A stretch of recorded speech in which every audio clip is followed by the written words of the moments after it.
तेलंगाना के तरफ से कल लॉकडाउन का जियो इशू होने के बाद हैदराबाद सिटी पुलिस के तरफ से सभी सीनियर ऑफिसर्स हमारे साथ additional CP law and order, additional CP traffic, additional CP crime, DCP south, DCP central, सभी लोग सुबह 10 बजे से इम्पॉर्टेंट चेक पोस्ट पर लॉकडाउन एनफोर्समेंट को अंजाम दे रहे हैं।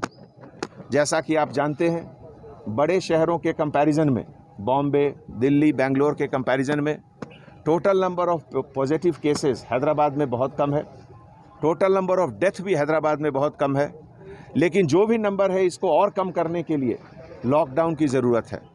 ये लॉकडाउन का पर्पस है ये चेन ऑफ इन्फेक्शन को ब्रेक करना, और ये 10 दिनों में अगर आप लोग सही तरीके से कोऑपरेशन किए और हम लोग लॉकडाउन को इन्फोर्स किए तो 10 दिन में ये नंबर ज़रूर और भी कमेगा। ये आपके बच्चों की सेफ्टी के लिए है, आपके बुज़ुर्गों के सेफ्टी के लिए है और आपके सेफ्टी के लिए है। इस लॉकडाउन में कुछ एग्जेम्प्टेड कैटेगरीज भी हैं, जैसे इसेंशियल सर्विसेज, पूरे मेडिकल स्टाफ, इस तरह के मेडिकल रिलेटेड जितनी भी चीज़ हैं, पेशेंट से रिलेटेड जो भी चीज़ हैं, उनको एग्जेम्पशन दिया गया है। वो अपने जेब में, अगर आपके कोई रिलेटिव हॉस्पिटल में है तो उनका प्रिस्क्रिप्शन रखिए, या अगर आप अटेंडर हैं तो बहुत से हॉस्पिटल अटेंडर का पास देते हैं, वो पास आप दिखाइए, वो भी वैलिड माना जाएगा।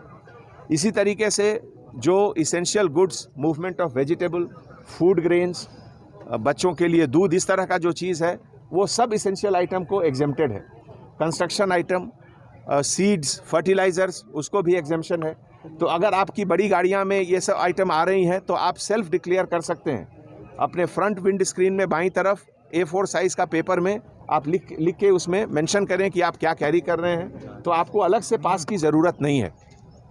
अगर आपको इंटर डिस्ट्रिक्ट पास की ज़रूरत है या इंटर स्टेट पास की ज़रूरत है, तो वो पास जो प्लेस ऑफ ओरिजिन है, अगर मान लीजिए हैदराबाद से ओरिजिन है, सेंट्रल जोन के एरिया से, तो डीसीपी सेंट्रल जोन ओरिजिनेटिंग पास जो जगह है वहाँ से पास देंगे, और आप जहाँ जा रहे हैं वहाँ से वापस आने के लिए आपको वहाँ का पास लेना होगा। पिछले 10-12 घंटों में जो ई पोर्टल का एक प्लेटफॉर्म सिटी पुलिस के तरफ से क्रिएट किया गया है, उसमें बहुत लोगों ने अप्लाई किया है और ऑनलाइन लगभग 700 से ज़्यादा लोगों को अभी तक हम लोग पास दे चुके हैं। तो मैं आपसे गुजारिश करता हूं कि अगर आपको पास की ज़रूरत है इस तरीके से कुछ इसेंशियल काम के लिए, तो आप अप्लाई करें। लेकिन अगर कोई पास का मिसयूज़ करता है तो उसकी गाड़ी जब्त हो जाएगी और उसके खिलाफ सख्त कानूनी कार्रवाई भी होगी। ये पूरा जो एफर्ट गवर्नमेंट के तरफ से, गवर्नमेंट के सभी डिपार्टमेंट के तरफ से हो रहा है, ये आपकी सेफ्टी के लिए है, आपके परिवार के सेफ्टी के लिए है।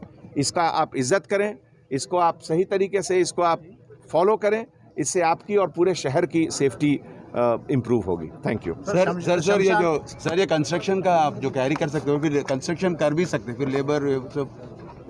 सर, शमशान और कब्रिस्तान में जो बॉडी वॉश करते हैं उनके लिए पासेस के लिए क्या इंतजाम किया गया है सर? क्योंकि जहाँ तक कब्रिस्तान का सवाल है, क्रीमेशन ग्राउंड का सवाल है, बरियल ग्राउंड का सवाल है, ये इसेंशियल सर्विसेज के कैटेगरी में आता है।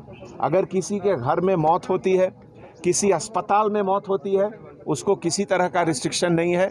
उनको जहाँ भी उनको अपना बताए हुए मुकामी क्रीमेशन ग्राउंड है, बरियल ग्राउंड है, वहाँ आप जा सकते हैं।